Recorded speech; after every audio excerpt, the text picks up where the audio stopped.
இரவோடு இரவாக டெல்லி பறந்த செந்தில் பாலாஜி சந்தித்தது யாரை தெரியுமா? வெளியான போட்டா பரபரப்பு பின்னணி. தமிழகத்தில் உள்ள டாஸ்மாக் கடைகளில் 100 கோடி வரை முறைகேடு நடந்துள்ளதாக அமலாக்கத்துறை தெரிவித்துள்ளது. இந்நிலையில்தான் நேற்று அவசரமாக அமைச்சர் செந்தில் பாலாஜி டெல்லி புறப்பட்டு சென்றுள்ளார். அதன் பிறகு இன்று காலையில் அவர் சென்னை வந்தார். இரவோடு இரவாக செந்தில் பாலாஜி டெல்லி பறந்து உடனடியாக சென்னை திரும்பிய நிலையில் அவர் யாரை சந்தித்துள்ளார், அதன் பின்னணி என்ன என்பது பற்றி பரபரப்பான தகவல் வெளியாகியுள்ளது. தமிழகத்தில் முதல்வர் ஸ்டாலின் அமைச்சரவையில் அமைச்சராக இருப்பவர் செந்தில் பாலாஜி.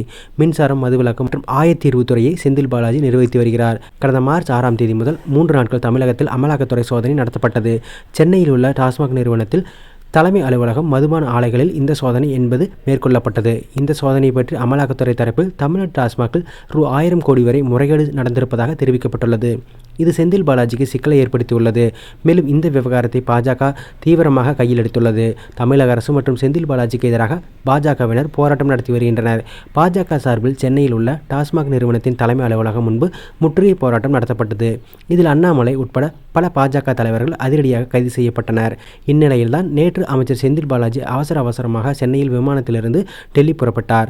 நேற்றைய தினம் சட்டசபை கூட்டம் முடிந்தவுடன் செந்தில் பாலாஜி டெல்லி புறப்பட்டார். அதன் பிறகு இன்றுக்கு அதிகாலையில் அவர் விமானத்தில் சென்னை திரும்பி வந்துள்ளார். இந்த ஒரு நாள் இரவில் டெல்லிக்கு செந்தில் பாலாஜி ஏன் சென்று வந்தார் என்பது பற்றி பல்வேறு கேள்விகள் எழுந்துள்ளது.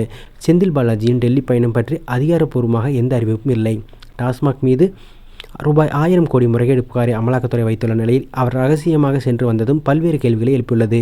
இந்த நிலையில்தான் செந்தில் பாலாஜியின் டெல்லி பயணம் குறித்து முக்கிய தகவல் வெளியாகியுள்ளது. அதாவது செந்தில் பாலாஜி நேற்று டெல்லி சென்று மூத்த வழக்கறிஞர் முகுல் ரோத்தகியை சந்தித்து பேசியுள்ளார். செந்தில் பாலாஜி வழக்கில் முகுல் ரோத்தகி தான் வாதாடி வரும் நிலையில் அவரது சட்ட குழுவினரை சந்தித்து செந்தில் பாலாஜி ஆலோசனை நடத்தியுள்ளார். டாஸ்மாக் மீதான அமலாக்கத்துறையின் முறைகேடு தொடர்பாக குற்றம் சாட்டை எதிர்கொள்வது பற்றி விவாதித்திருக்கலாம் என்று கூறப்படுகிறது. அதாவது அமலாக்கத்துறையின் குற்றச்சாட்டை சட்டப்படி எதிர்கொள்வது என்பது பற்றி அவர் விவாதித்துள்ளார். இதையடுத்து தான் அமலாக்கத்துறை விசாரணைக்கு தடை கோரி இன்று சென்னை உயர்நீதிமன்றத்தில் டாஸ்மாக் நிறுவனம் மனு தாக்கல் செய்துள்ளது என்பது குறிப்பிடத்தக்கது.